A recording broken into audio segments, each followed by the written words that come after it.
Avertissement. L'émission qui suit comporte des propos et des informations de sources douteuses, véhiculées par des personnages tout aussi douteux, dont l'accoutrement fait honneur à leur comportement. C'est sérieux, de voir de quoi ils ont l'air de... Oui. Si vous êtes malencontreusement offensé par un ou plusieurs propos des geeks qui contre-attaquent, ce serait un peu comme se choquer après un bébé chien avec les gens encore collés qui vient vomir sur votre soulier. C'est cute, un bébé chien. En direct des entrailles de CKRL, voici les geeks contre-attaque!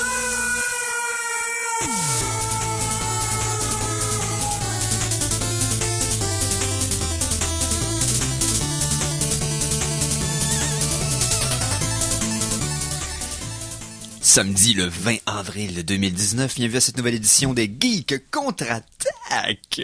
Mon nom est Éric Lajoie et je suis un de 4 aujourd'hui. Nous sommes 4, on commence à l'heure qu'on devrait. Donc voilà, une émission pleine depuis longtemps en fait. Oui, on se sent à l'aise là. Oui, c'est ça. C'est depuis le... Ça remonte au Radioton, dans le fond. Avec nos erreurs d'horaire et le Salon du Livre la semaine dernière. Là, on est là pour 90 minutes. Tout d'abord, en face de moi, Simon Boucher. C'est important ici le silence. La pause dramatique. Oui. Ah oui. Mon nom, si vous le répétez 3 fois dans un miroir, vous allez connaître le numéro de loterie gagnant. Je dis ça de même. De l'année passée. Celui dont le pelvis domine. Oh oui, je suis Elvis Presley.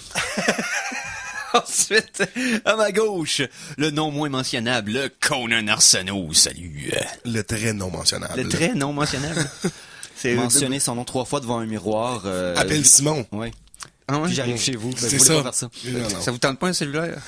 Ensuite, à la mise en onde, et le sensationnel, extraordinaire et omnipotent Mikey G! Oui, et contrairement à toi, Simon, la plupart de mes ex-copines m'appellent Pelvis Pressé. Oh! C'est moi qui t'ai fait une introduction, c'est extraordinaire. Ben, c'est ça. Puis moi qui avais des jokes de palantir suite à nos discussions de miroir. C'est bon, on passe à autre chose. Non, mais... Pour apprécier les meilleures sources d'informations, vous devez vous exposer au pire. Voici les Geektualités. Donc, messieurs, que s'est-il passé dans l'univers geek cette semaine selon vous? Plein de choses! Sauf que là, je me suis rendu compte que ma première nouvelle, elle marche pas, fait que elle Bon, a été je enregistrée. prends le temps de chercher, Mais je peux commencer au niveau local. C'est bon, vas-y, parce que moi, j'ai une nouvelle qui implique de la non-vie et de la vie en même temps. What? Je pense que oui. De la non-vie? Puis de la vie. De la non-vie de la vie. La non-vie, la non-vie du monde. Donc, moi, je veux pas... je Google cochon. Ok, ben moi, ce que je veux faire, c'est vous parler d'un événement geek cette semaine. Ici même à Limoilou. Oh, mais quel est-il, Éric? On a déjà reçu en ondes à quelques reprises Jessica Lullier, qui était à l'époque qui était la cofondatrice de La Planque. Ah oui. Oui, je sais de quoi tu vas parler. Oui. J'ai vu ça passer aussi dans mon Limoilou. Et cette semaine, donc aujourd'hui même à 11h, ouvrait une nouvelle boutique geek ici même à Limoilou. Donc on parle à 2 pas de l'hôpital Saint-François-d'Assise sur la Première Avenue. Ça s'appelle Ma Voisine Geek. Donc c'est une boutique d'art et d'artisanat basée sur les thèmes geek. Ouvert par Jessica cette semaine, dans le fond.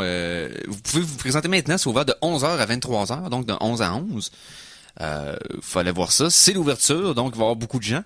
Je pensais peut-être la recevoir aujourd'hui, finalement, avec l'ouverture, j'imagine qu'elle est beaucoup occupée aussi. On va essayer de l'avoir des prochaines semaines pour avoir son impression de comment ça s'est passé depuis le début et tout ça. Donc voilà, Ma Voisine Geek qui rouvre aujourd'hui, ici même à Limoilou. Donc une autre boutique à thème geek à Québec, parce qu'on en a jamais assez. Jamais trop. Jamais trop, ouais, c'est ça. Jamais trop, jamais assez. Ça revient même. Un bar ou l'autre. Un bar ou l'autre. On est pas en ambivalent. trouvé? Non, j'ai pas trouvé, mais c'est pas grave. J'étais obligé d'interagir avec vous, je m'excuse. Mais j'ai quand même du bon stock. Oh, ok. D'ailleurs, Je pense que je sais de quoi tu voulais parler. mais pour... oui? Oui, je pense que tu voulais parler de bacon. Non. Non, mais pas vraiment de bacon, mais de cochon. Oui. De cochon qui... Entre la vie et la mort. Exactement. Donc, il y a eu quand même des percées intéressantes dans les dernières semaines sur plusieurs fronts. Entre autres, on a activé le cerveau d'un cochon mort depuis 10 heures. Juste ça. Ok, activé pour... juste pour qu'il soit indépendant, pour qu'il... Non, C'est là, quoi qui se passe? Non. les fonctions, tu sais, c'était des clusters de neurones qui ont été activés. C'est pas nécessairement ce que le monde disait qui pourrait ressembler à de la conscience. Mais ils ont activé des cellules dans un cerveau qui n'était plus attaché au reste de la pork chop. Mais Ah, j'ai ça- comme le thème de réanimateur dans la tête. Et C'est pas mal là-dessus qu'on s'en va. Hey, si ça veut dire que si tu réactives le bulbe rachidien, mettons, tu sais, ce qui est à la base là, des fonctions vitales, là, Oui. ça veut dire que tu pourrais, exemple, jump-starter le corps. Là. Ben, il y a beaucoup de questions parce que déjà là, un arrêt de vie cause des gigantesques problèmes, tu sais, de dégradation neurale instantanée. Fait que déjà là, Ouais, c'est ça, le qu'est-ce manque- que tu réactives? Sans compter que les dommages causés au corps quand il n'y a plus d'oxygène emmené par le sang. C'est ça. Juste C'est- le fait que ça le peut sang être très arrête de rapide, ça. couler. tu sais. Mais déjà là, bon, ici on parle bien sûr de cerveaux de cochons décapités qui ont été ramenés partiellement à la vie par une équipe de chercheurs internationaux. Là ici, ils ont fait des scans, des RMI, des choses comme ça, puis ils sont capables de voir un semblant d'activité neurologique. Est-ce que c'est une sorte de vie ou simplement des réactions? On le sait pas, mais il n'y a pas de conscience, il n'y a pas rien, mais qu'est-ce qui se passe? On est en train de peut-être mettre notre doigt sur le bord d'une frontière à ne pas traverser ou à traverser. Dieu seul sait qui. Hey, on n'a pas besoin d'attendre d'être mort. Il y a bien du monde qui aurait besoin de se faire réactiver le cerveau de leur vivant. Pour être honnête. Oh là là là là. Que d'amertume. Moi, ça. Mais non. Je regarde dans ta direction, François Legault. What? Je sais pas. J'essaie d'amener un peu de politique dans le Ça show. marche là, pas, les gars. ça marche pas. Non. On n'est pas. J'ai aucun sentiment négatif ou positif envers le gars. Juste un genre d'indifférence Bon. quelconque. C'est comme le Soylent. Ouais. Ouais, c'est ça. C'est comme du grège politique. Hey, parlant de grèche politique, non, c'est pas rapport du tout. On vient de finir le radioton. Oui. La station fait combien? 43 000, si je me trompe pas, 48, moi, j'ai vu un 48. 48. Oui. Bon, mettons qu'on fouille dans nos poches puis qu'on trouve la différence entre 48 000 puis 3 millions de dollars. Oui, je l'ai, là, justement. Ben, c'est ça, c'est probablement qu'en vidant nos coins de sofa, on serait capable de ramasser tout ça. Si ça vous tente, il y a présentement aux enchères un squelette de bébé T-Rex à vendre pour 3 millions. Et à l'endroit le plus fiable pour acheter un squelette de bébé T-Rex, Dubaï. ou eBay. Ça Ah, ben rime. oui. Oui. Donc ici, on parle des restes d'un squelette de 68 millions d'années de Tyrannosaurus Rex, qui est en 50 morceaux parce que c'est un T-Rex Ikea. Que 50 morceaux, dans le fond, c'est 7 à 15 ans, c'est ça? Exactement. C'est casse-tête, me semble. Ouais, c'est ça. Et puis ici, ce sera un squelette d'une quinzaine de pieds quand même. Quand même, Puis il est à, un peu moins que 3 millions, là, 2,95. Donc, premièrement, il est à un prix qui est irraisonnablement bas pour ce que c'est. Ouais.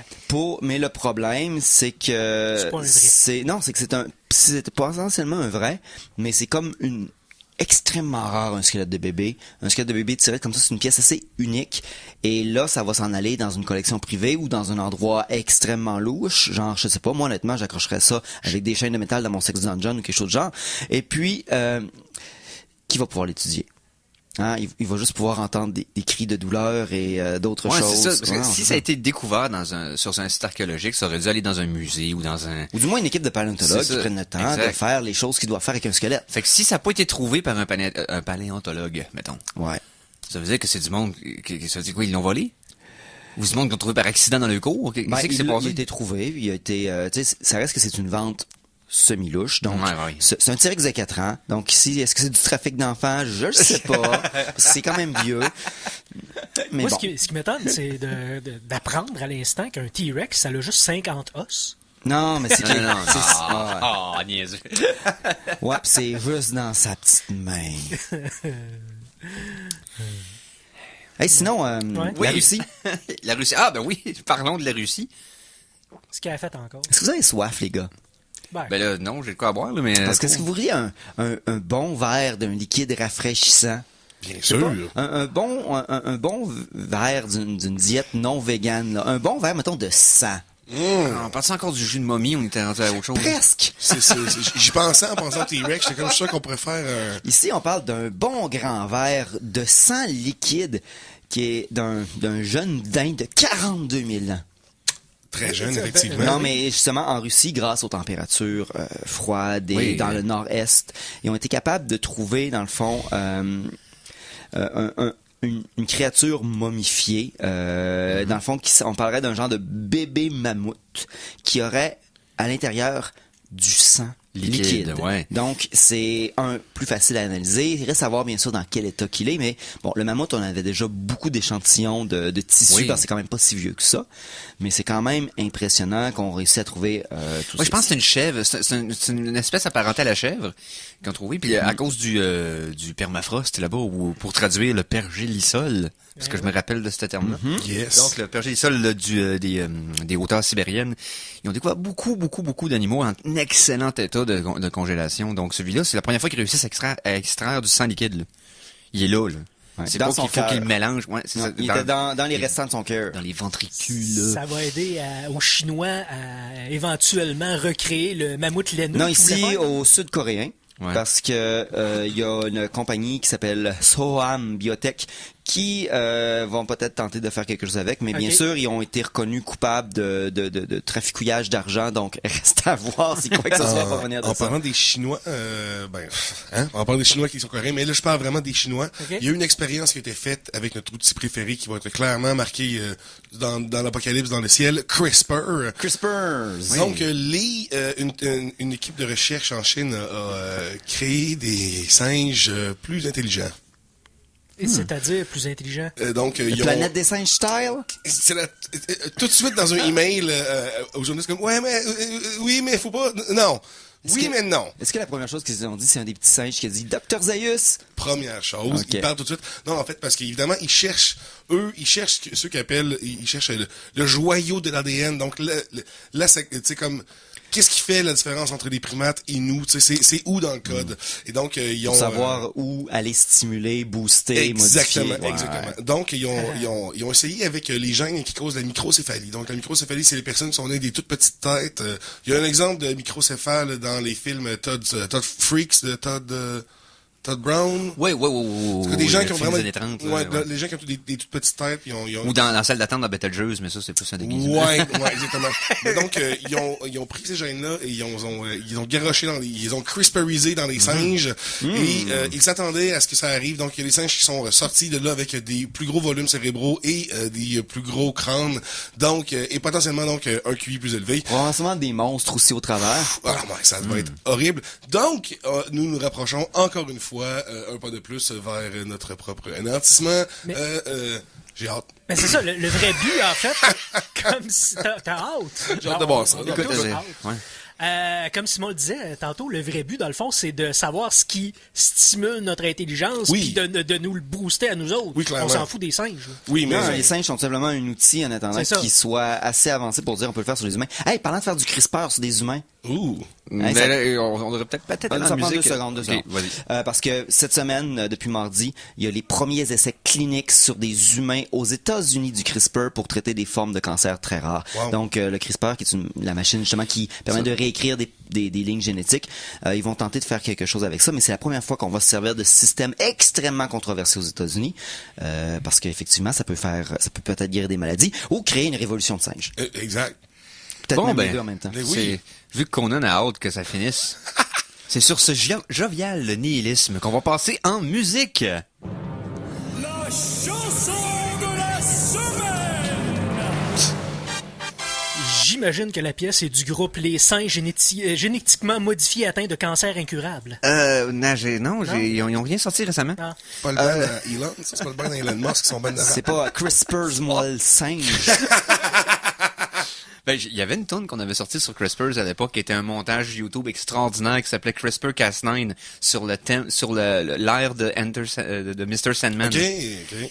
Qui est malade comme tune parce qu'il explique le procédé de la machine Ok. dans une tune avec un montage de fou, c'est capoté raide. Et- C'est Mikey qui avait amené cette tune là à l'époque. Est-ce que les CRISPR sont des craquelins génétiquement modifiés pour être supérieurs en tout? Je pense que oui. Donc, je pense que la oui. chanson cette semaine. J'y vois que... C'était une chanson qui est sortie sur Overclock Remix cette semaine, d'un jeu relativement obscur, mais d'une franchise que nous, on connaît beaucoup ici au Québec, c'est-à-dire Tintin et le Temple du Soleil. Vous vous souvenez du livre? Oui. Il y a eu un jeu au Game Boy, oui. Tintin jeu? Prisoners of the Sun. Il y a beaucoup de produits de jeux de Tintin que personne n'a entendu parler de. Exactement, parce qu'il a été moins vendu en Amérique du Nord, mais pourtant il a été vendu en Europe. OK. Il y a eu des jeux d'Astérix, il y a eu des jeux il y en a une couple comme ça. Ouais. Donc, le jeu de Tintin avait été composé par, c'est Adrian Gonzalez, je pense, le compositeur, qui a fait justement beaucoup de compositions sur des propriétés européennes de jeux à l'époque du Super NES et du Game Boy. On va y aller maintenant avec une reprise de Sir Nuts, qui est un des vétérans de OC Remix, qui va avec une chanson qui s'appelle Partons à l'aventure. Donc, il a vraiment pris le thème en français de Tintin et le Temple du Soleil au Game Boy. On écoute ça au Geek Contre-Attaque.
Et on vient d'entendre la pièce Partons à l'aventure de Sir Nuts, tirée dans le fond d'une pièce du jeu de Game Boy Tintin, Prisoners of the Sun. Tintin, qu'on dit. Tintin.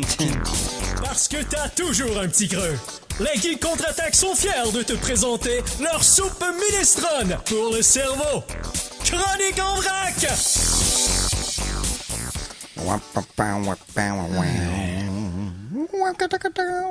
Excusez. Ça continue. Non, je veux juste qu'on puisse goûter à ce malaise-là de façon entière et complète. Moi, j'ai aucun malaise. Hey, mais si tu veux un malaise? Oh! Ouais, pourquoi veux-tu pas? un malaise en regardant le ciel? Ouais. Parce que... Tu parles de Pepsi, là? Parce que... Oui, je parle de Pepsi. Ouais. Tu parles-tu des Russes aussi? Oui, je parle de... Oh my God, oui. What? De quoi vous Je parlez? me sens très mal déjà d'y penser. What? Hey, j'ai aucune idée de quoi vous parlez, puis ça me fascine. Là. Parce que Pepsi a Ouais. annoncé un partenariat avec une start-up spatiale russe qui s'appelle Start Rocket. Dans le fond, ils veulent utiliser ce qu'on appelle une constellation artificielle, dans le fond, qui est une constellation, un groupe de mini-satellites placés en orbite précise, puis qui restent groupés. Et le but, ce serait de faire des publicités de Pepsi visibles de l'espace par des satellites géostationnaires dans le ciel. Eux, dans le fond, ils produisent pas de lumière, ils font juste refléter la lumière du soleil à un certain angle. Donc, ils peuvent, c'est comme des Fait que quand pixels. t'es à terre, tu vois de la pub dans le ciel. Ouais, tu vois un Ouais. logo de Pepsi, tu sais. C'est en fond comme si ce serait des étoiles, une constellation groupée d'étoiles T'sais, qui créerait Pepsi Cola en cursive. J'aime la pub, là. Mais ça, là, les nonnies, là. Comme si on n'avait pas assez de déchets spatiaux pour nous empêcher de sortir de la planète de même. Je fais déjà de l'anxiété juste à penser à ça. Comme, t'imagines-tu à quel point, là, c'est fait, là. Là, c'est fait. We're done. Ouais, c'est pas encore fait. Non, C'est non, mais un plan. le jour où est-ce qu'on va avoir une pub dans le ciel, qu'on peut ça va être, on rentre dans la Parce vraie que- dystopie. là. Oui, pense à tous les autres. Là. Tu peux pas regarder nulle part sans qu'il y ait de la pub. Non, mais évidemment, la planète est large, là, il va y avoir ça plein va. d'endroits où tu ne pourras, tu Ouais. ne verras pas Puis ces pubs-là. C'est là, mais- localisé parce que c'est géostationnaire, C'est ça. mais quand même, tu dois avoir un bon rayon de visibilité. Ici, bien sûr, Start Rocket, on sait pas s'il va se passer quoi que ce soit avec ça, mais s'ils sont pour commencer à faire des produits de genre, ça va être 2021. Donc, Qui est préparez- tellement- juste qui est 2 ans, Qui est attends. tellement rapide, là, Ben, je veux dire. OK. Si ceux qui connaissent les trucs viraux et même dans quoi que ce soit, on appelle le TTP qu'on appelle. Quand tu sors quelque chose, c'est le time to penis. C'est le temps avant que quelque chose l'utilise pour faire de la vulgarité. D'après vous, combien de temps avant que quelqu'un s'en serve pour faire un dong dans l'espace ou quoi que ce soit? Ouais, Hein? Avec quelqu'un ASAP. hack les satellites pour faire le dessin qu'il veut. Là. Ouais, c'est ça. De 12 à 17 secondes. Non, mais juste Elon va être rendu tellement fucké avec la démence, puis tellement avec du cash qu'il va clairement faire. C'est le genre de truc que Elon Musk va faire juste pour troller. Il va faire des images de mimes. Ouais. Oh my god, Elon. Oh my god, Elon. T'es-tu correct? Non. En tout cas, Puis parlant d'accidents spatiaux, Oui. on avait parlé récemment qu'une des premières missions privées qui devait envoyer un véhicule sur la Lune, fondée par des compagnies israéliennes, était supposée atterrir sur la Lune récemment, mais finalement, ils sont crashés. Fait que, oui. un autre qui a pas... L'appel de la Lune n'a amené un Et autre. ça prouve encore une fois que la Lune n'est pas réelle, les amis, et que Ouais. c'est tout faké. Yes! Ouais, ils pensaient atterrir, ils sont tombés dans l'hologramme. Les conspirations ont encore raison. eux autres puis Mad Mike Hughes. Hein? Ils ont tous les deux essayé de prouver quelque chose, ils ont pas été capables de décoller. Ouais. Mais vous voulez parler de théorie de conspiration. Ça me fait mal de parler de la prochaine. Ah ouais? Oh! Je vais le faire quand même. Non. Ben, je pense que ça y prend une introduction en ce moment-là. Prends le temps de te ça préparer fait mal. mentalement, Ok. parce qu'il faut être sûr que tu sois capable de livrer la marchandise.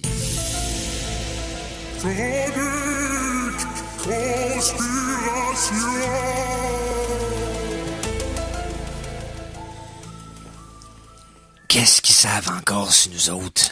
Bon. Vous savez que YouTube a eu beaucoup de problèmes dans les derniers temps, que t'es toujours à 3, t'écris quoi que ce soit, puis t'es à 10, dans les 10 premiers résultats, t'as une chance d'avoir une théorie de conspiration, ou un genre de vidéo de propagande louche, ou un vidéo de 2h30 de quelqu'un qui dit que le Last Jedi a probablement égorgé des porcelets. Bon. Littéralement. Ce qui est vrai, là, ce qui est vrai, 100%, j'ai vu ce podcast-là, puis moi, je suis d'accord avec le gars. Ah, il y a 100% raison. Non, il y avait une bobine de film, là, puis ils ont coupé le porcelain. Non, bon. Cette semaine est arrivé un événement qui est quand même très triste. Le feu de la cathédrale Notre-Dame de Paris. Donc, ça n'a pas été long qu'il y a eu des vidéos, des choses comme ça qui ont été mises sur YouTube, de chaînes de télévision, des choses comme ça, pour parler de ce sujet-là. Et grâce au système d'algorithmes et aux liens qui se font entre les choses, automatiquement, quand tu écoutais les vidéos sur le feu de la cathédrale de Paris, c'était très fréquemment lié ensuite, par la suite, à des vidéos sur des conspirations sur les attaques du 11 septembre. Ben Ouais. oui. Ben Ouais. non, oui, c'est des catastrophes qui comportent des landmarks. Fait que Ouais. c'est sûr. Oui, mais c'est ça, mais Le ça petit- arrivait que ça crée... Si tu commençais à écouter des vidéos en autoplay, ça parlait cathédrale Notre-Dame de Paris. Les beams de métal étaient déjà fondus par des coupés. gnomes qui étaient dans les murs. Les avions, en réalité, c'était des hologrammes d'oiseaux qui tenaient des longues feuilles de palmier puis qui n'étaient pas conduits par des terroristes. En réalité, c'est le gouvernement américain qui voulait utiliser les 25 000 $ d'assurance pour construire un ovni pour voler mon linge sale. C'était environ ça. Confirmed. Confirmé. Oh my god. Donc, une fois de plus, avec les histoires de vidéos pour enfants qui étaient croches puis qui liaient avec des affaires légèrement sexuelles, Ouais. honnêtement, YouTube doivent prendre le temps de checker leurs affaires parce que ça va vraiment mal. Et puis, vu qu'ils sont dans une position de dominance côté partage de trucs vidéo, sont à ça là, avant qu'ils commencent à avoir des problèmes avec peut-être des lois ou des pays qui commencent à bloquer ou à contrôler ce qui se passe. Fait que s'ils veulent rester le numéro 1 ou pas se retrouver dans une situation où ils sont obligés d'être semi-censurés dans certains pays, il faut vraiment qu'ils nettoient ce qu'ils font parce que ça n'a plus de bon sens. Là. D'un point de vue plus positif par rapport au landmark que tu parlais tout à l'heure, dans le fond, c'est sûr qu'un monument va attirer des vidéos comme ça, négatives, toute l'équipe, mais j'ai vu récemment sur Internet, vous taperez ça si ça vous tente, là. Il y a un gars qui a décidé d'aller en Italie à Pise. Oui. Le fameux site de la tour. Et il se promenait à travers du monde qui prenait des photos et des selfies. Puis il lui faisait des high-five. Parce que tout le monde a la main dans les airs pour faire à crack qui sont à côté dessus. Fait que là, il y a un paquet de monde qui ont la main dans les airs. Lui, il se promène, puis yeah! Puis il lui fait toutes des high-five. Le monde font le saut, ils savent pas quoi faire. C'est tapez Tower of Pisa high-five. C'est juste drôle à la réaction du monde qui ont pas l'air à comprendre sur le coup pourquoi le gars fait ça. Mais le gars, il dit non, j'ai besoin d'une coupe de high-five aujourd'hui, je fais le mal. C'est parfait. Fait que ça, c'est une bonne façon d'utiliser. Là, j'ai vraiment envie de connaître la Tower of Pizza. Pizza. Ah, j'aimerais. Donc, voilà. Autre chose avant qu'on y aille en pause. Moi, je pense qu'on pourrait y aller en pause. Moi, j'ai personnellement rien pour le moment. J'ai des choses pour après la pause. Mais Non, passons en pause. Ça va comporter quelle sorte de sujet après la pause? Oh, on va en discuter, mais je pense pendant la pause. Mais on va parler. Non, mais on va parler d'un petit peu de jeux vidéo après la pause parce que on doit parler brièvement de détails sur le futur hardware de console. Puis je veux parler d'un algorithme. C'est vrai, il a sorti des stats. On va en parler après. Ouais, c'est vrai. Alors attention, ici c'est François Pérusse et ce que vous écoutez en ce moment, c'est les Geeks contre-attaque. Fait que watch out. À CKRL 89,1.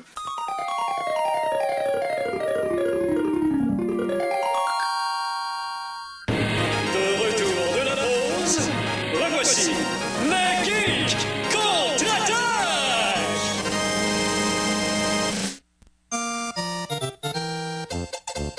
Chronique jeux vidéo!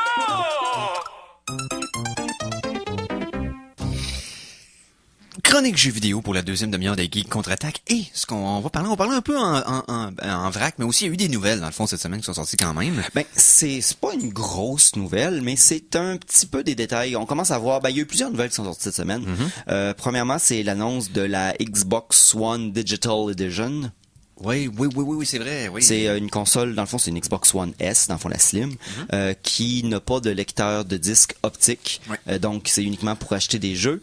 Et elle vient quand même préchargée avec 3 jeux digitaux. Mais ici, ça va connecter un peu plus avec le nouveau duo d'abonnement que Microsoft, parce que Microsoft, ils vont fort dans le service présentement. Puis c'est un nouveau duo, c'est Xbox Live. Oui. Un abonnement Xbox Live qui est maintenant un prix combo pour avoir le Game Pass, qui te permet d'avoir accès à des jeux sur demande digitale, un peu à la Netflix, mais avec une rotation en permanence. Fait qu'ils veulent vraiment pousser sur une console qui coûte elle est à 250 US pour une Xbox One, c'est quand même pas cher. Ben, c'est parce que tu sauves de l'argent avec le lecteur moins. C'est une des parties mécaniques qui coûte le plus cher de l'engin. Puis même si, à la limite, il y a vente à perte ou quoi que ce soit, vu que tout ce que tu dois acheter doit être digitaux, Microsoft vont tout refaire leur argent, soit en abonnement Xbox Live, en abonnement Game Pass, ou tout simplement par les achats digitaux parce qu'ils prennent leur cote là-dessus. Fait que ils sont pas cons et ils s'en vont vraiment dans un profil plus. Ils ont finalement, comme je veux dire, l'infrastructure puis la puissance de faire ce qu'ils voulaient faire originellement. Puis ils vont commencer à le faire avec l'Xbox One. C'est pour ça que leur prochaine console va être intéressante à voir. Elle va être moins traditionnelle qu'une console traditionnelle. J'imagine. Ce qui nous amène oui.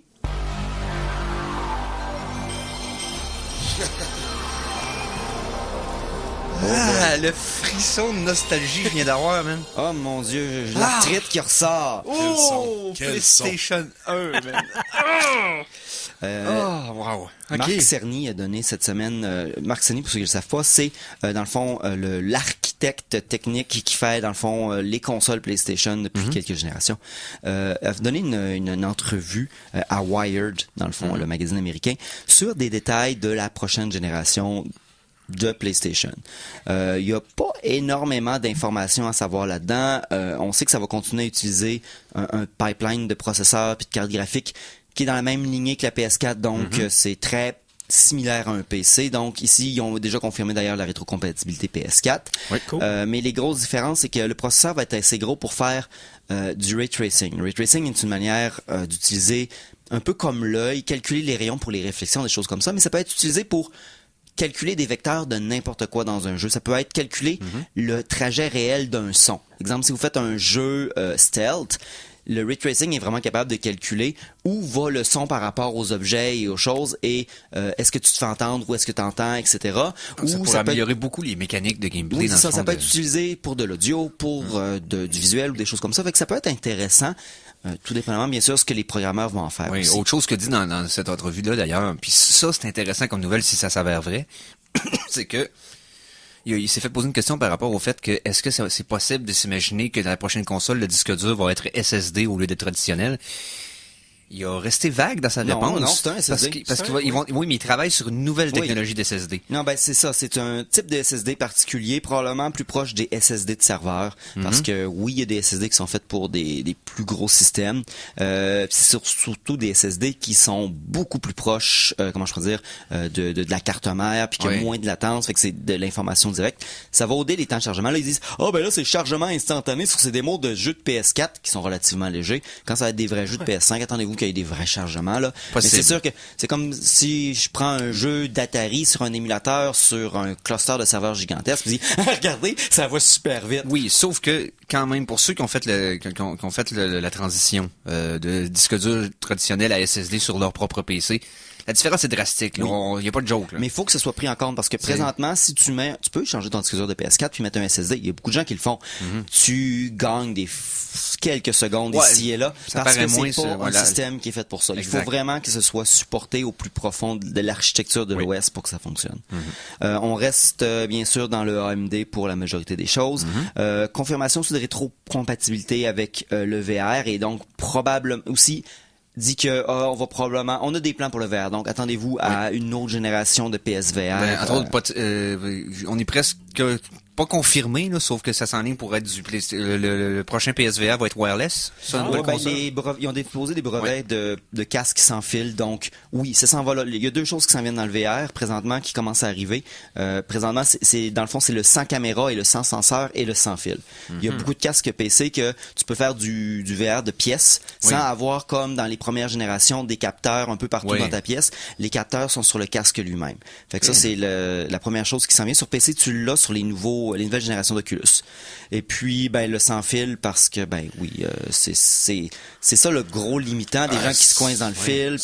C'est l'affaire qui enlève beaucoup l'expérience, le fil. C'est plus crucial de l'enlever sur le PSVR que ça l'était pour les manettes, exemple. Tu sais, une manette, un fil, c'était pas si pire que ça, d'avoir un fil après une manette. Ça se tolère très bien. Exact, mais PSVR, là, tu sens toujours que t'es ultimement limité avec ça. C'est pour l'immersion. C'est comme si tu joues un jeu de fusil, exemple comme le Duck Hunt au NES ou quelque chose de genre. Ou Farpoint, dans le fond. Puis le fil du fusil est dans ton chemin. Non, c'est parce que le fusil est ton interface, le casque de réalité virtuelle, c'est ton interface. Si t'as un bloquant, c'est une mauvaise immersion. Ça vient briser l'histoire, puis ça vient de sortir de ton expérience. Puis c'est comme important justement dans le virtuel de rester à 100% dans l'expérience. Donc pour revenir au SSD, quelque chose aussi que j'ai hâte de voir parce qu'un SSD c'est dispendieux le meg.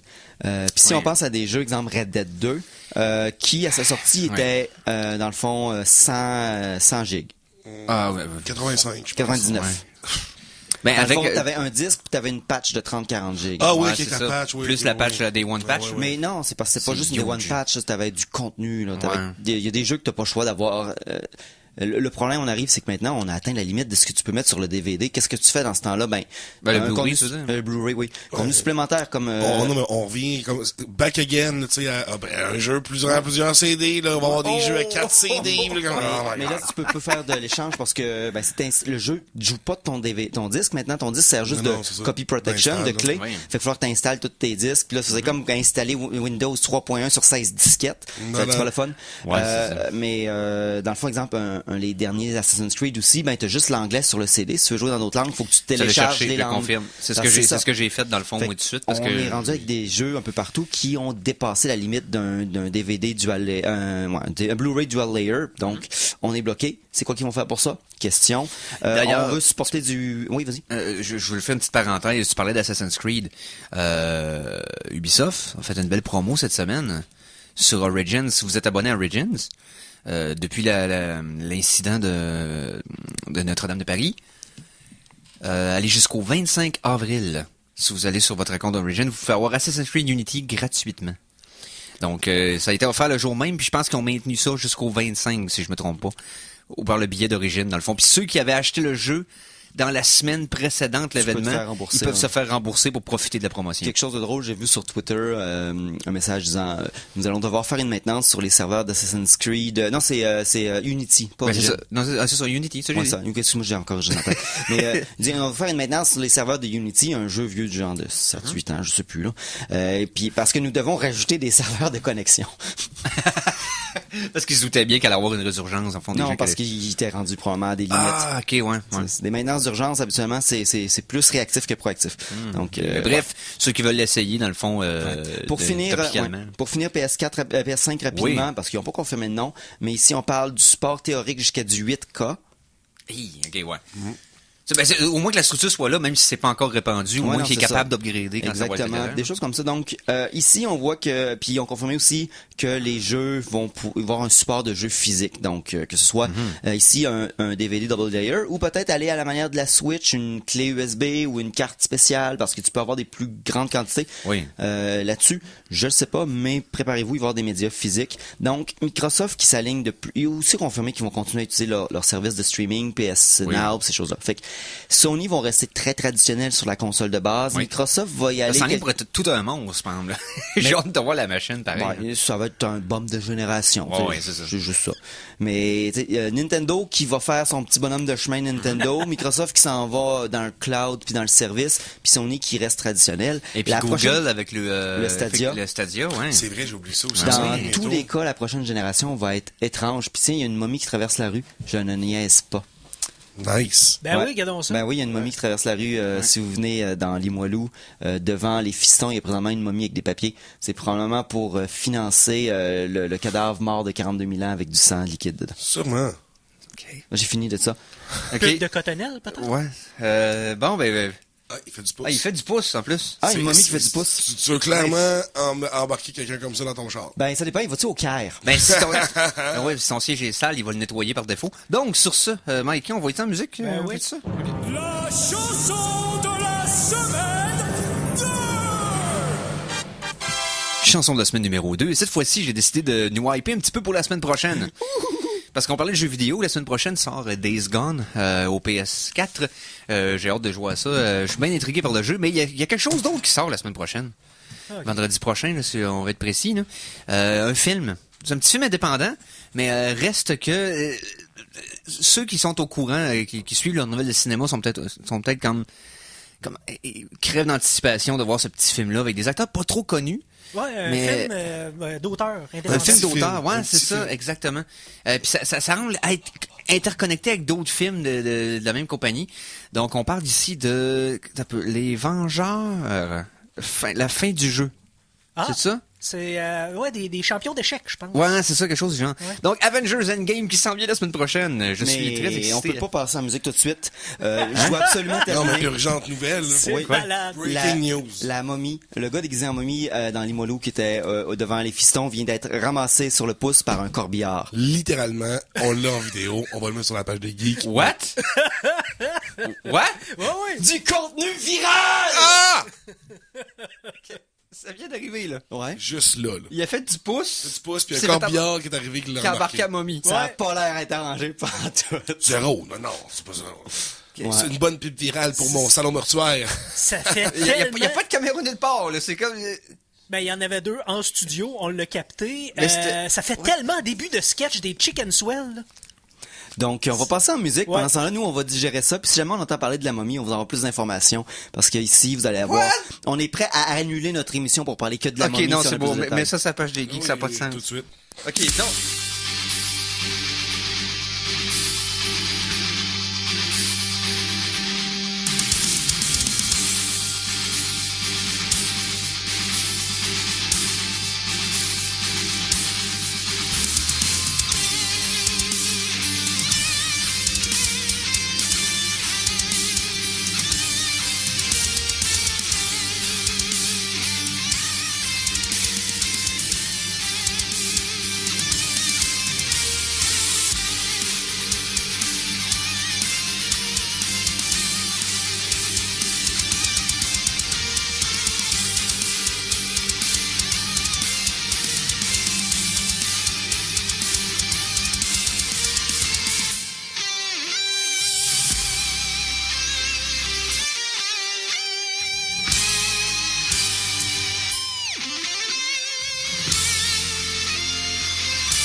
Bon, on vient d'entendre Rich Shady B, donc la pièce The Avengers Theme, composée par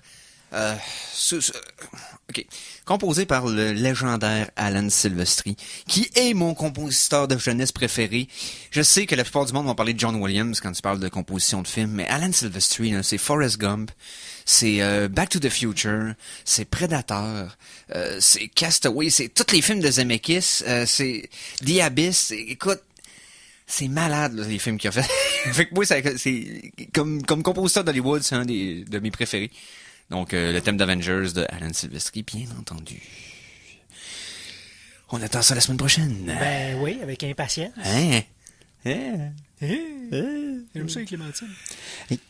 On parlait de jeux Clémentine. vidéo un petit peu avant la pause. Ouais. Je sais pas si vous vous rappelez, au Super Nintendo, il y avait, dans le fond, le Super Nintendo avait, je pense que c'était la puce FX. Il y avait un effet qui permettait, dans le fond... mode 7. Le mode 7, qui permettait d'utiliser, dans le fond, faire du faux 3D ou des plans avec des choses comme ça. Ça te permet de faire de la rotation ultra rapide sur des plans 2D afin de simuler du 3D. Le problème, c'est que c'était souvent des petites images de 4 à 6 pixels par 4 à 6 pixels. Fait que quand Oui. ça tournait, ça devenait laid comme le péché. Ouais. Ici, il y a un émulateur de Super Nintendo qui ont décidé de tricher puis d'upgrader le mode 7. Dans le fond, ce qu'ils font, c'est qu'avant de faire les rotations, ils prennent l'image, ils l'étirent en 256 par 256. Ok. Puis après ça, quand ils lui font faire sa rotation, puis après ça, ils la réduisent, ça permet de garder la qualité complète des images. Donc, sans changer les images, ça permet à des jeux comme la piste de Mario Kart d'être ultra détaillé et avoir le petit carotté blanc sur la ligne de départ parfaitement bien détaillé. Ça change complètement Pilot Wing, des jeux comme ça ici. Ouais, Pilot Wing, c'est super Fait le que fun. tous les jeux qui utilisent le mode 7, Star, Oui. Star Fox, non, ouais? ça c'est Non, plus non. FX. Non, c'est la ouais, exact. Mais tous les effets 3D comme ça pour les rotations, ça change complètement la donne. Je vais mettre- F-Zero aussi. F0 est magnifique. Tu vois tous les détails de la piste. Ah, regarde. Je vais vous mettre ça C'est sur ça. la page parce que c'est délicieux. Il y a un émulateur qui va avoir ce mode-là par défaut dessus, mais ils vont aussi sortir des plugins pour les émulateurs les plus populaires, là, dans le fond, dont RetroArch que j'ai déjà parlé. Là, j'attends le plugin pour l'essayer chez moi. Ça risque d'être le fun.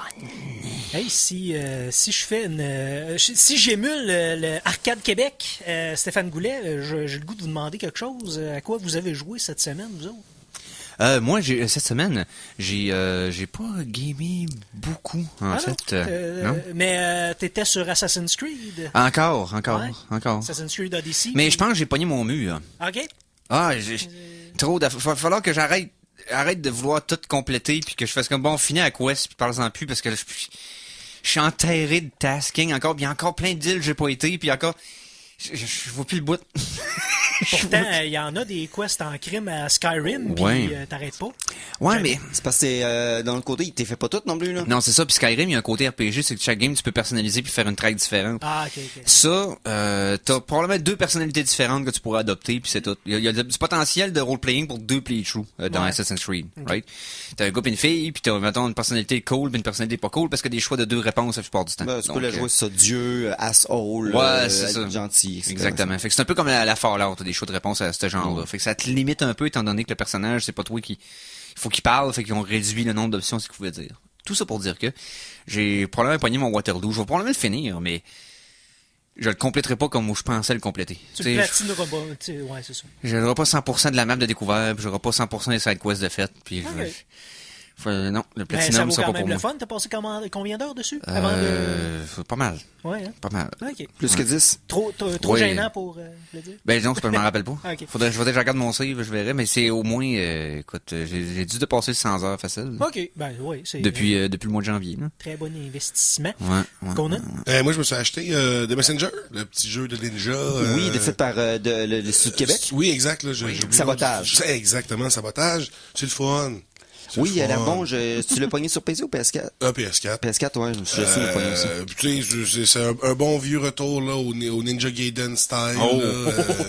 Là. Tu sais, c'est drôle parce que je balance entre ça puis Sekiro, c'est comme essentiellement un peu le même jeu, mais juste avec des graphiques différents. Là. Ouais. Mais donc non, c'est vraiment le fun. Tu sais, puis tu sais, en tant que produit québécois, je suis content que, tu sais, ça rayonne Oui. quand même, parce que, tu sais, oui, on va lui donner les props que ça a. Là. C'est pas le jeu là, qui révolutionne tout, là, mais Y a-tu, ils l'ont bien fait. contrairement à Ninja Gaiden, y a-tu du save plus que, tu sais, si tu meurs, tu recommences tout le temps au début? Oui, t'as plus de save points. Ok. Mais c'est quand même difficile. Ben, c'est Nice. ça qu'il faut. Mais ouais, il y a des mécaniques intéressantes, là, comme dès que tu frappes quelque chose, tu peux faire un jump. Mais si tu frappes comme un objet qui arrive, ou quelque chose, ou une lanterne, un peu comme avec Castlevania, tu peux... Non, il y a des moyens de rester dans les airs, puis de frapper, puis rester dans les airs tout le temps. Comme de garder ton momentum dans Exact. les temps. Ok. Ouais, non, En attaquant, il y a plein de petites mais ouais, donc Messenger. Fait qu'on tous les deux joué à des jeux québécois des dernières semaines. Ben oui, exact. Simon? Ben moi, je suis retombé dans mes vieux péchés ces temps-ci. J'ai ressorti Destiny 2. J'avais pogné Renega un petit peu en janvier. Et puis là, il y a les activités du printemps qui sont là. Et j'étais allé me chercher mon Thunderlord. Et j'ai beaucoup de plaisir à utiliser un machine gun qui rend les gens en électricité puis qui explose. Donc, la sortie d'Anthem qui devait être le Destiny Killer a gardé Destiny bien en vie finalement. Destiny n'a même pas senti le soubresaut. A même pas flinché. Mais non, mais je serais curieux de voir les stats de connexion en arrière-plan, parce que ça, je veux dire, on le sait pas. Mais ça reste que Anthem a été quand même au top des ventes du palmarès britannique, parce que c'est le seul qui donne son palmarès pendant un petit bout de temps. Sauf que là, on n'entend plus parler. Je sais pas trop ce qui va se passer avec ça.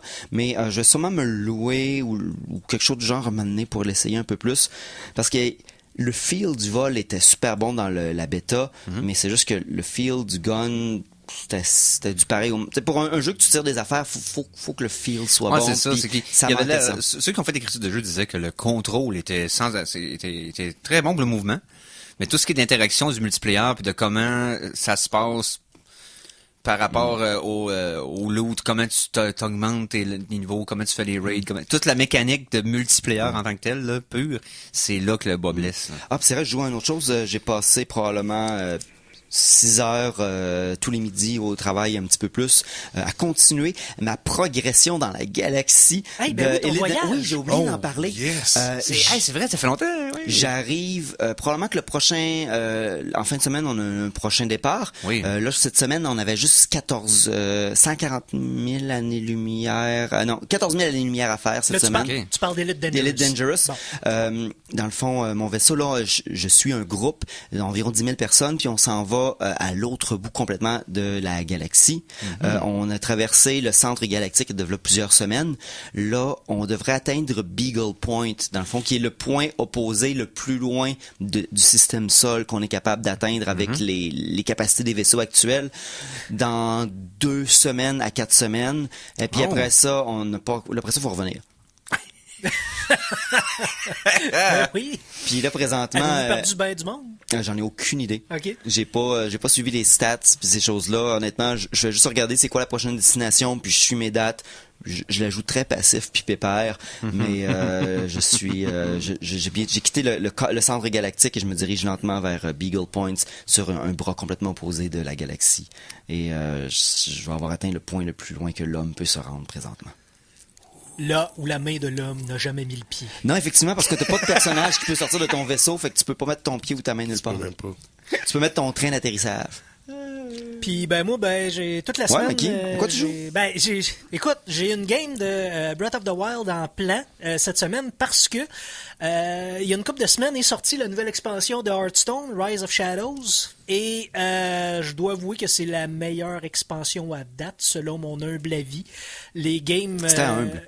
Oui, non, je suis très humble. Les games sont beaucoup plus rapides, il y a beaucoup plus de différences dans les archétypes de decks. Il y a beaucoup plus de différences aussi de nombre de decks que tu peux te faire, dépendamment des classes.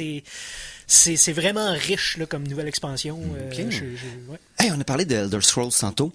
vaguement. Oui, je sais. On a mentionné Elder Scrolls tantôt. Oui. Avez-vous essayé Blades?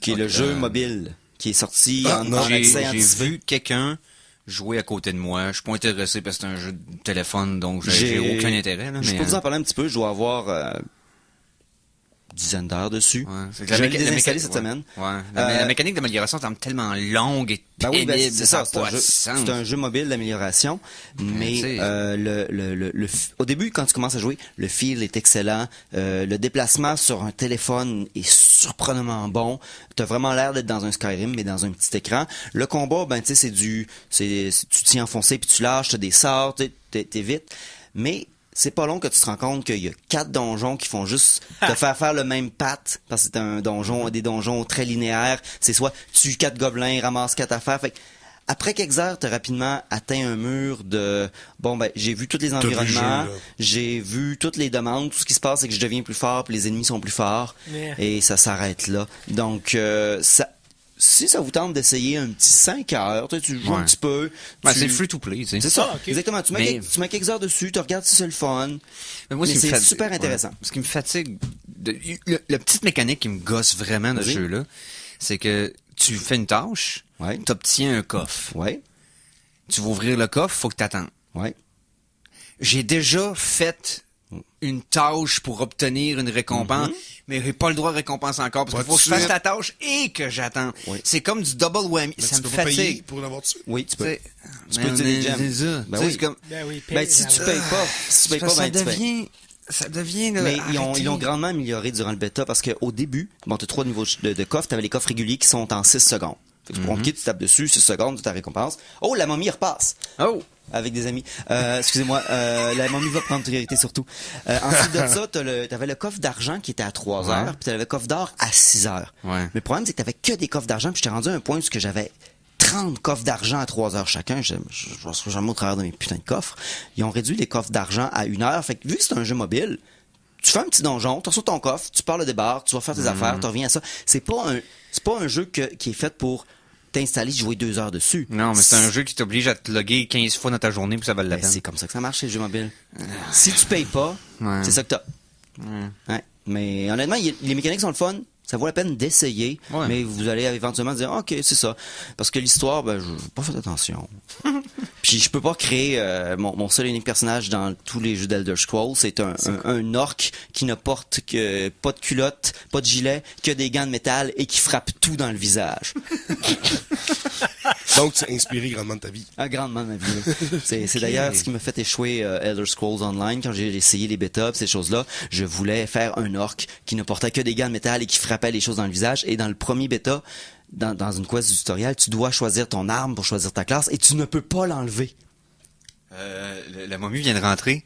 Elle rentre ça au studio. Studio. Elle Si c'est rentre le dans cas, le bloc site. on Je essaie sais de pas, dire on va aller voir ça shit. pendant la pause. Ouais, hein? on va Ben voir oui, au là. Geek contre-attaque. La momie est au studio. Oh non! Bon, ben, Ok, on va C'est la fin. C'est la fin, ça y est, on va en pause, on Alors, vient tout de suite attention, après. ici c'est François Pérusse et ce que vous écoutez en ce moment, c'est les Geeks contre-attaque. Fait que, watch out. À CKRL 89,1. De retour de la pause, revoici le Geek contre-attaque!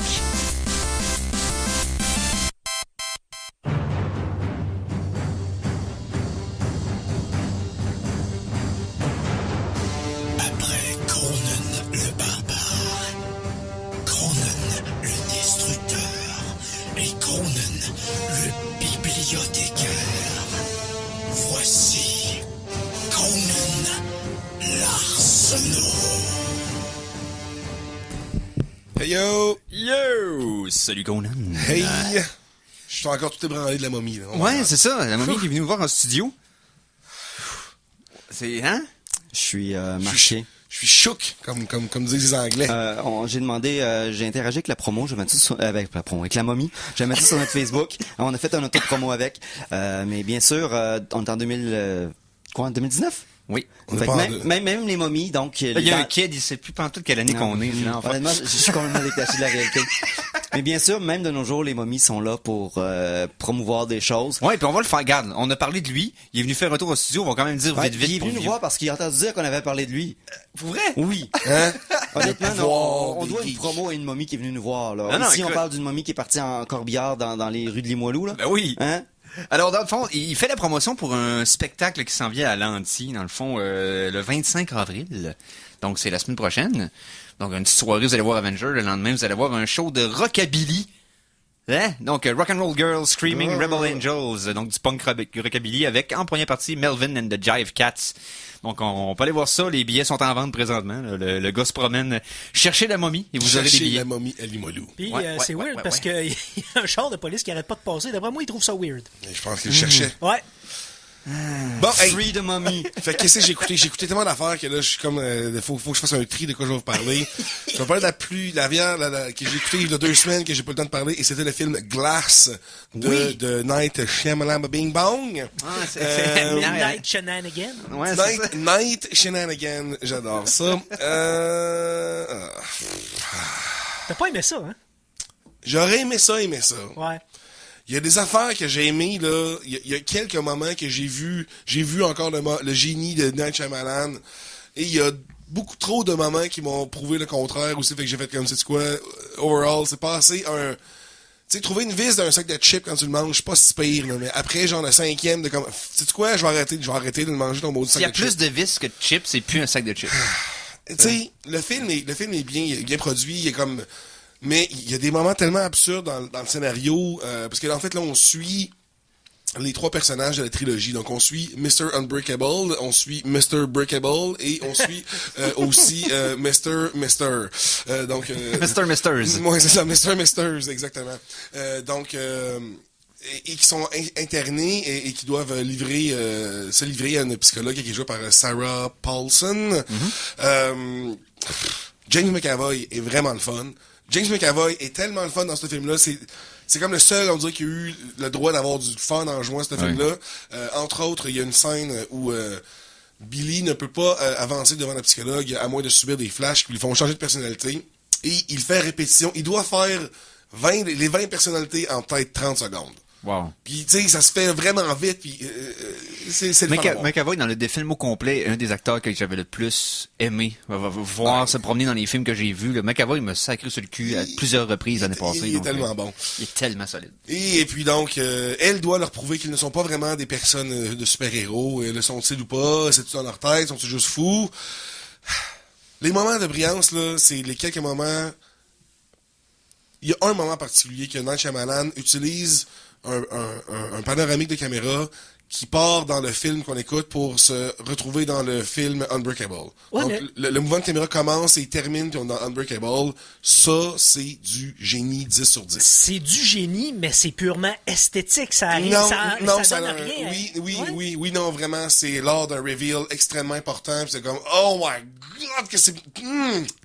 Mais il y a d'autres moments où est-ce qu'ils montrent des extraits de Unbreakable, out of the blue, comme ça. La scène coupe, c'est un bout de... T'as 1 minute et demie d'Unbreakable. OK. Je vais avoir écouté. En tout cas, c'est vraiment weird. Okay.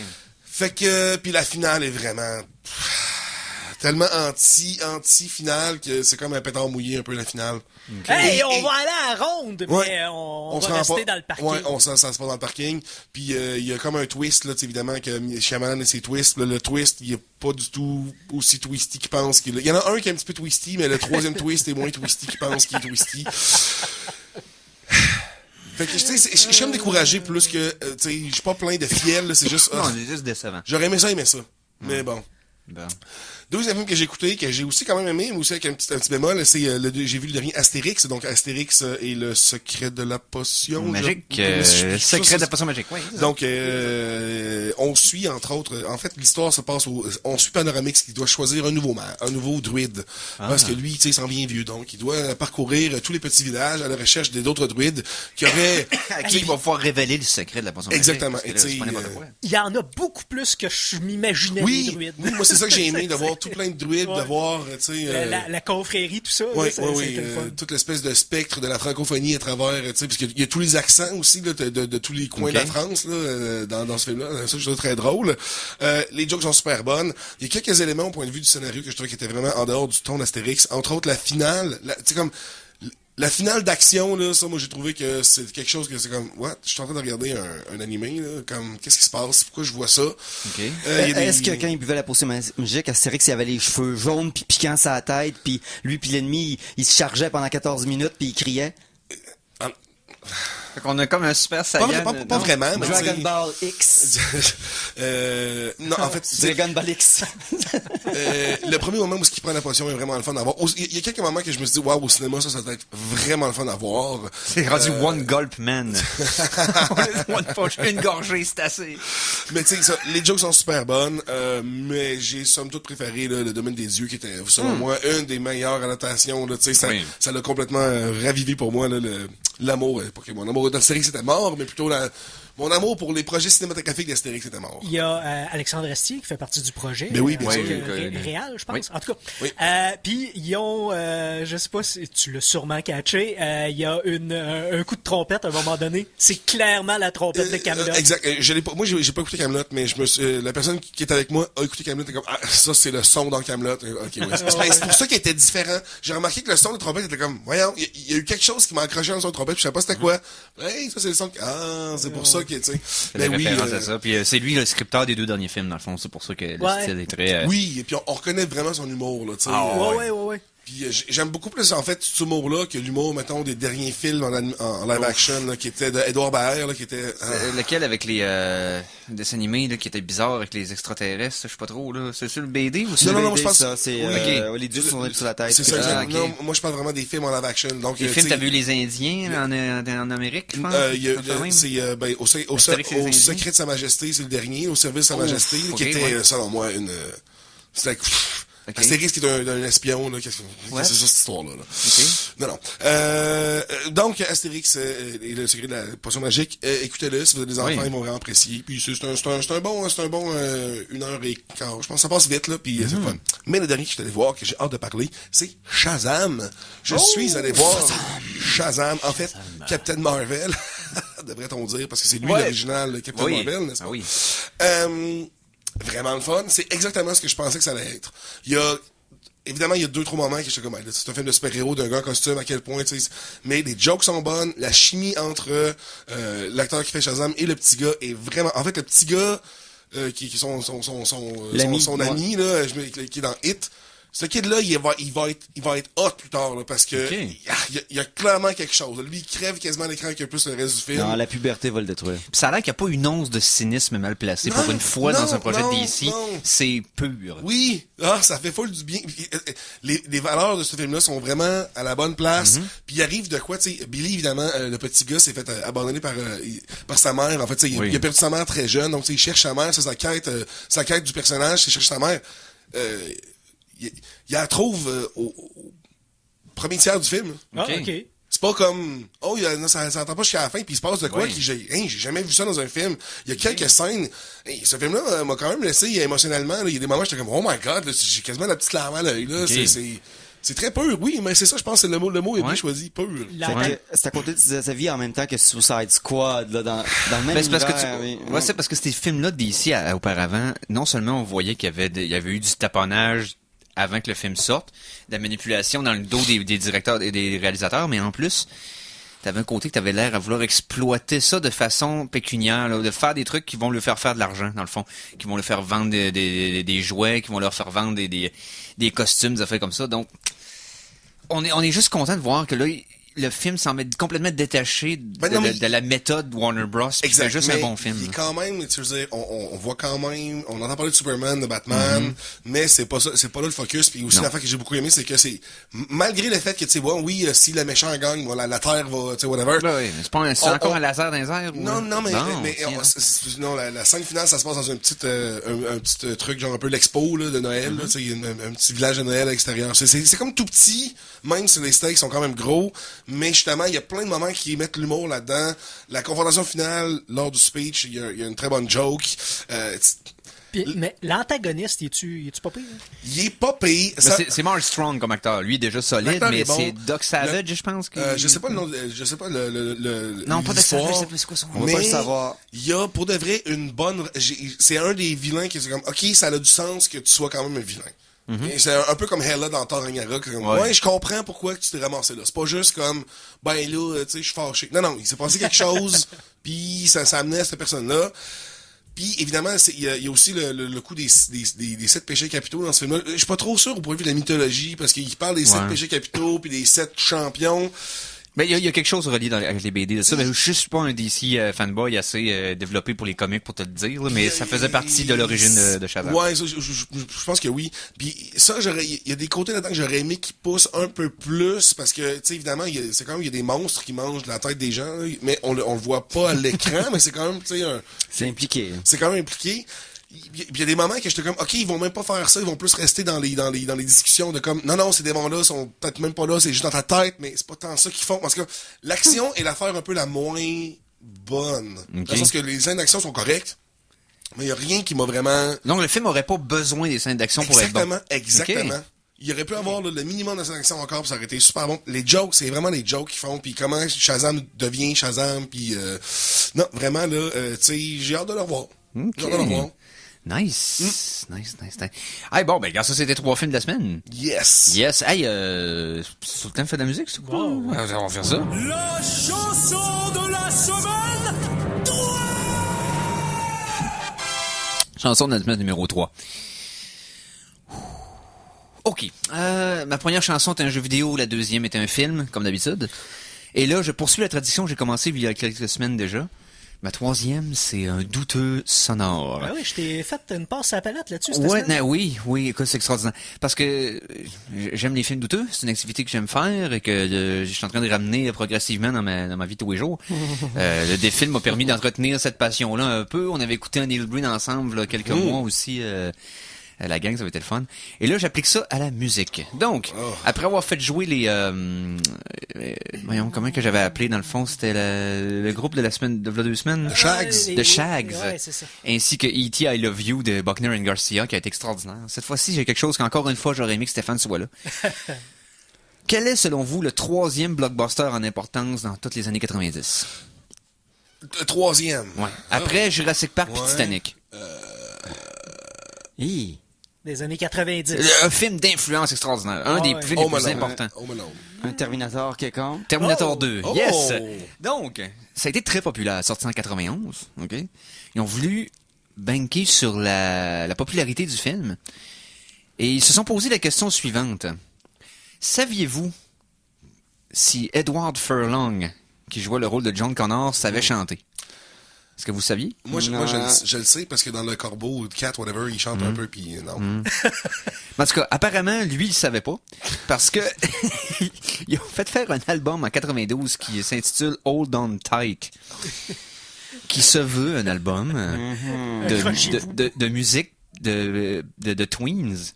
OK, pour les adolescentes. Ouais. Avec des tunes avec un petit peu qui peuvent danser, puis des tunes très émotives qui vont lui briser le cœur. Ouais, chanté par un jeune boy. Par Edward Furlong, qui venait d'apprendre à faire de l'acting et qui apparemment venait d'apprendre à chanter aussi.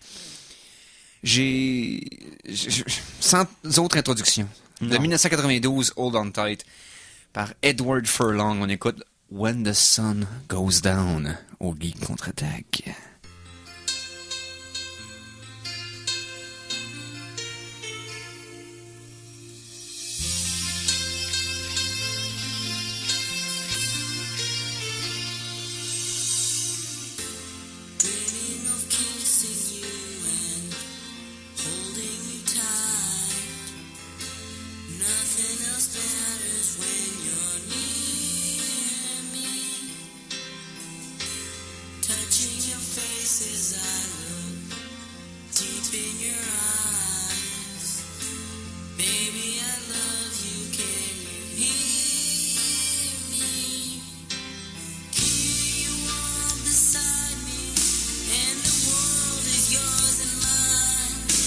I wanna give my love to you till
When the sun goes down.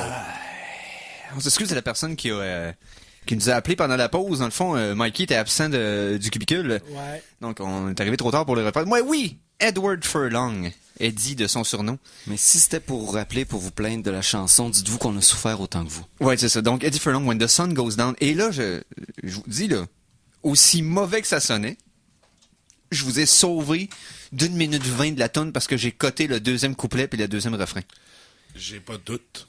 Fait que c'est plus long que ça. Et il y a un album au complet, là, Hold On Tight. Je l'ai downloadé. Là, ça veut dire que si je décide de reprendre la foule ici en otage jusqu'à ce que Goulet revienne en studio, je peux. OK? Non. Et en faisant mes recherches, j'ai trouvé d'autres acteurs qui étaient convaincus qu'ils pouvaient faire de la musique. Et il y en a que c'est extraordinaire. Parce que c'est Shatner. Ben, Shatner, que j'ai fait le jeu avec Leonard Nimoy. Ouais. Mais je vais vous nommer des noms. Tu sais, on entend parler, mettons, des bands de ceux qui sont Reeves. guitaristes, c'est Keanu Reeves puis Bruce Willis, qui a fait un genre de band de blues, tout ça. Steven Seagal a fait 2 albums. Oh my god, oui. Oui. Dont le premier s'appelait Song from the Crystal Cave. Les chansons de la caverne de cristal. Il fait du rap, du reggae, puis du blues là-dessus. C'est ça. Ben, il y a Denis Lévesque, là. Ouais, ben il y a Joe Pesci qui a fait un album de rap. Oui, Wise Guy. Je me souviens de la pub de ça. Je me souviens même d'un couplet, genre, comme Wise Guy. Oh my god, mais je connaissais pas encore Joe Pesci dans le temps, mais je me souviens tellement bien de la pub. Tu es en train de dire qu'on va tout entendre ça dans les prochaines semaines? Possiblement. Macho Man, le lutteur, a fait un album de rap aussi. C'était-tu bon, le stuff de Saruman? Le métal de Saruman, il me semble que c'était pas super. Hein? Christopher Lee, on en a fait jouer. J'avais fait jouer une tonne de Noël, d'ailleurs, C'est vraiment avec pas Christopher super. Lee. C'était Ah oui, extraordinaire. Écoute, ça a été... C'est extraordinaire ou? C'est extraordinaire. Non, mais les deux. Les deux. C'est ironiquement et non ironiquement extraordinaire. Ça dépend où t'es rendu dans ton appréciation du métal, tu sais. Exactement. Moi, OK, c'est sûr que je suis pas fier de comment ça sonne, mais je suis fier qu'il l'ait fait. Tu comprends? Ok, ouais, je comprends. c'est Ouais, je ça. comprends. Exactement la même raison pourquoi on trouve ça extraordinaire que The Room existe. Oui, c'est manqué, mais c'est manqué de façon tellement glorieuse qu'on peut pas s'imaginer un monde sans que cette œuvre artistique-là soit distribuée. Tu comprends? Non, effectivement. Faut que ça soit là. Donc, Il s'agit d'un petit écran pour l'humanité, mais d'un écran de géant pour les geeks. Chronique Télé!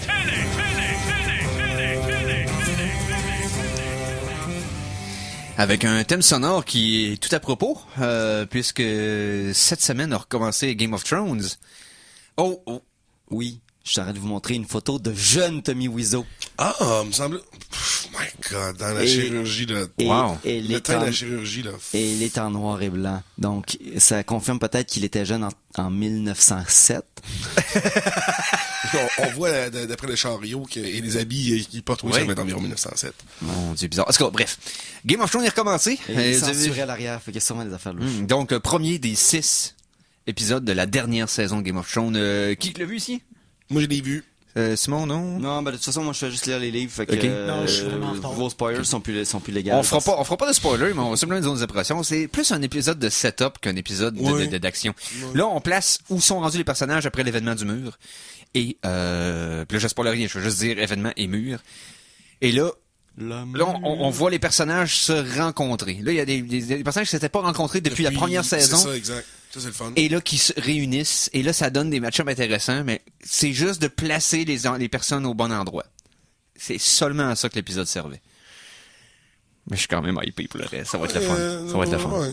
Mais moi, je partage pas tant le hype là, de cette série. C'est bon, je l'apprécie pour tout ce qu'elle est. Mais, tu sais, mettons là, qu'elle est cancellée mid-season, c'est comme, ok, plus jamais. Comme, tu sais, on tire la plug sur tout, là, ça me fera pas tant grand-chose. Ok, c'est pas ta série préférée, non, ça arrive. c'est ça. Mais je trouve ça plate, là. Mais dans le sens, c'est pas comme, ok. Ouais, parlons à ce moment-là d'une série qui t'a fait beaucoup plus stripper. The Tick, saison 2, mon The homme. Tick saison 2, t'en as parlé beaucoup, ça. C'était tellement bon. Je l'ai dévoré en une seule. Je me suis assis, je l'ai écouté avec mon ami One C'est Shot. c'est sur Prime, hein? Sur Prime, exactement. Ok. Il y a 8 épisodes, donc... non, 6... Il y a pas beaucoup d'épisodes, ça s'écoute quand même assez rapidement. Mais vraiment, les personnages sont vraiment... Ça se prend pas au sérieux, juste assez. Les jokes sont vraiment bonnes, on développe beaucoup plus... Ça m'a fait penser immédiatement à Venture Brothers. Oh! Bientôt. Immédiatement, Tu j'étais viens comme... d'allumer Simon avec la bonne Switch, là? Tu sais, parce que là, dans le fond, il y a Shield, il y a Aegis, dans le fond, qui vient s'installer dans la ville, parce que là, il y a confirmation. Ah, il y a des super-héros qui sont de retour. OK, let's go. Tu sais, on sort la machine, on les register, on leur donne des missions et tout ça. Et puis là, tu sais, lui, Tick est pas tant partant au début, mais tu sais, let's go. Là, il va faire n'importe quoi que Arthur veut faire, parce que lui, il est plus là pour Arthur. Le personnage de Lobster Cullis, il y a vraiment beaucoup de nouveaux super-héros, entre autres une espèce de comment il s'appelle, mon vilain préféré, son nom c'est Edgelord. J'adore son nom, puis il dit une petite phrase que je trouve tellement drôle, c'est I walk between the raindrops. Il est tellement edgy là, c'est comme, oh my god. Puis là, je vous y arrive, je vois hey. Il est toujours super dark. Il y a plein de bons petits moments. Encore une fois, c'est très, très naïf dans le bon sens du terme. Ça essaie pas d'être plus smart que ça veut l'être. Moi, il y a une petite affaire que j'aime beaucoup penser. Dans la première saison, c'était plus évident un peu, est-ce que Tick est réel ou pas? C'était comme de où Tick vient, est-ce que c'est Arthur qui l'a imaginé, qu'est-ce qui se passe? Mais là, dans saison 2, il y a quelque chose que j'aime penser en écoutant, c'est que Arthur a tellement un pouvoir que c'est peut-être un dieu, dans le fond qu'il wills something. Quand il veut quelque chose, en général, ça arrive. OK. Ah, je pensais qu'Arthur, il y avait juste un saut de motte. Puis... Oui, mais il y a plein d'affaires qui arrivent au point de vue, tu sais, scénario, t'es comme, mais comment ça que ça arrive, tu sais? Comment ça, il avait raison? Puis, en tout cas, fait que moi, j'aime bien penser que, parce qu'évidemment, la première chose que Aegis fait, dans le fond, c'est faire quand tu vas te faire engager, ils te font des tests pour savoir, tu sais, ta puissance et tout ça. Mais Arthur, lui, il est quasiment en négatif, là, il y a rien. Puis en plus, il est maladroit, genre. C'est ça, exact. Là, il y a vraiment rien, mais il est quand même accepté. Et puis, évidemment, Tick, c'est un peu le contraire. Tick pète la machine, qui teste la force. Tick, en essence, c'est presque un dieu aussi, parce que lui, il est comme un peu en dehors du récit, il peut faire ce qu'il veut quand il veut, il passe à travers les murs qu'il veut, il y a rien qui va jamais empêcher Tick de faire quelque chose que Tick veut pas faire. J'adore le personnage, j'ai pas vu la série, mais j'adore le personnage de Tick dans sa stupidité naïve, oui, il est toujours surpris de quelque chose. Le ciel est bleu, wow, je savais pas que c'était bleu de même, le ciel, c'est donc bien beau. C'est donc belle fort! Exactement. Donc, Tick, saison 2, m'a vraiment beaucoup surpris. Il est plus pur de cœur que Shazam? Les deux sont vraiment proches, je dirais, mais non, Tick est plus pur encore. Shazam, mais Shazam est pur de cœur quand même, c'est pour ça qu'il a eu les pouvoirs, c'est pour ça que Billy Batson a eu les pouvoirs, tu sais. Oui. Mais ils sont pas loin, les deux personnages, en plus, c'est quand même plus j'y repense, là. Pour le vrai, un qui est rouge, l'autre qui est bleu, là, mais sinon, c'est juste ça. Juste ça qui marche pas. C'est juste ça. OK, donc, de Tick saison 2, t'as bien aimé. Vraiment. Les jokes sont super fun. Let's go. Moi, j'ai l'opportunité d'avoir un abonnement temporaire à Crave pour suivre Game of Thrones. Pour pouvoir acheter HBO. Ouais, c'est ça. Ce qui m'a permis de continuer une saison que j'avais vu le premier épisode qui avait été disponible gratuitement à l'époque que la série avait sorti, mais que j'avais pas continué par la suite. J'ai continué mon écoute de Brockmire. Je sais pas si vous avez entendu parler de cette série-là. J'ai vu le nom passer, mais non. Brockmire, c'est Hank Azaria. Si vous connaissez le gars qui fait les voix des Simpsons, entre autres. Et aussi le fakir dans les supposés héros. Oui. Donc, il fait le rôle d'un genre de du bien, finalement. Commentateur de baseball déchu. Qui après avoir appris que sa femme l'avait trompé avec son voisin, a fait un breakdown pendant une game de baseball live. OK? Puis il était sous-raide, puis il a collé à la TV que sa femme s'était faite. Oui. En tout cas, bref. C'est l'intro du premier épisode, c'est extraordinaire, c'est drôle. Puis il passe 20 ans à se promener en Asie, en Asie du Sud-Est. OK, tu vas pas dire déguisé en Asie. Non, en Asie du Sud-Est, à commenter des combats de coq puis des dans la série, puis il revient dans une petite ville aux États-Unis pour essayer de faire mousser la vente d'un club de baseball mineur. C'est malade. C'est 20 ans plus tard. Et c'est drôle. C'est bon. Colon, puis Azaria est tellement solide, sa voix de radio est malade. Donc, sur ce, c'est déjà la fin de l'émission de cette semaine. Oui. Alors, je remercie tout d'abord Conan Arsenault. Merci à toi, mon cher. Je remercie également Simon Boucher. Merci de nous écouter comme les ingénieurs chez Amazon qui écoutent les enregistrements d'Alexa. Je niaise pas, il y en a des milliers qui sont payés pour vous écouter. Hey, merci à Mikey. Ben, merci à toi, Eric. Et Cité Latina suit tout de suite après la pause. Et merci à la momie aussi. C'est quand son spectacle? C'est le 25 avril à l'Anti, 20h, les billets sur le knockout et le pointdevente.com. On aurait dû enlever son casque comme Scooby-Doo. Yes, donc, hey, merci d'avoir été là. On se repogne la semaine prochaine. Salut les geeks! You meddling kids!